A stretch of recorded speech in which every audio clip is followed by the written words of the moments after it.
Hey everyone, welcome back to another recap podcast from SNXweave, where we give quick weekly recaps of news and important updates from the previous week from the Spartan Council and core contributors, as well as discuss what the Grants Council and ambassadors are up to, so let's get started. First, last week, SNXweave published the Synthetics Quarterly Report. Be sure to check it out in our blog to read all about what Synthetics has been up to since the beginning of the year. And don't forget that elections are right around the corner. If you plan to run for Spartan Council, this is a final reminder to get your nominations in by tomorrow in order to be on the election panel. DM Proof of Cake in the Synthetics Discord to join. Voting starts today. Now on to our regular updates. Starting with an Andromeda update, there's currently $17 million in daily perps volume, with a cumulative volume of $550 million. LP-backed collateral remains at about $10 million, with caps still set at $21 million. Bitcoin and ETH open interest caps are still at around $10 million, and have generated 20,000 SNX in cumulative fee burn. And 500,000 SNX was just approved for trading incentives, and the implementation for this is currently being planned.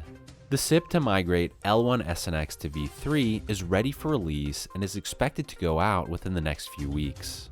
SNX currently on V2 will be able to move into the V3 system and will then be backing V2 and V3 simultaneously.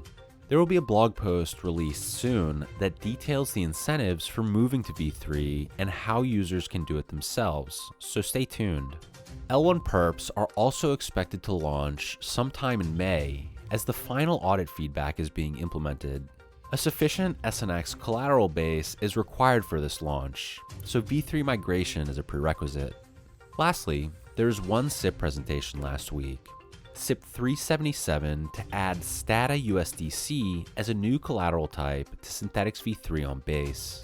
Matt explained that the primary motivation is to allow LPs to earn lending fees on Aave and trading rewards from Perps V3.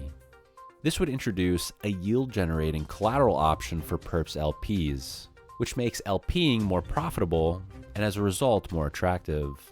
This would require a vault that users deposit Stata USDC into, and that vault would manage the rebasing token and integrate them as base LPs.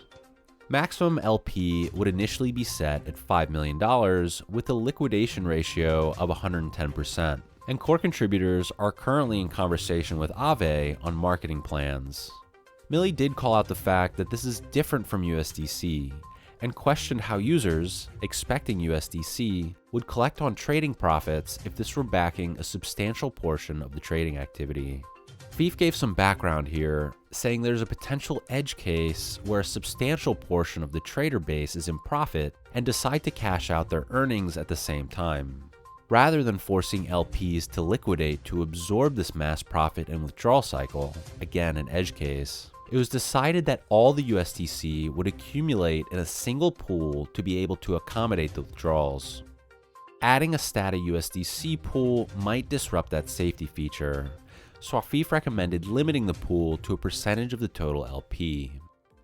And that's it for today's updates. Be sure to check out our weekly recap blog post, share this podcast link, and let us know what you think and what you'd like to hear more about from SNXweave. Thanks for listening.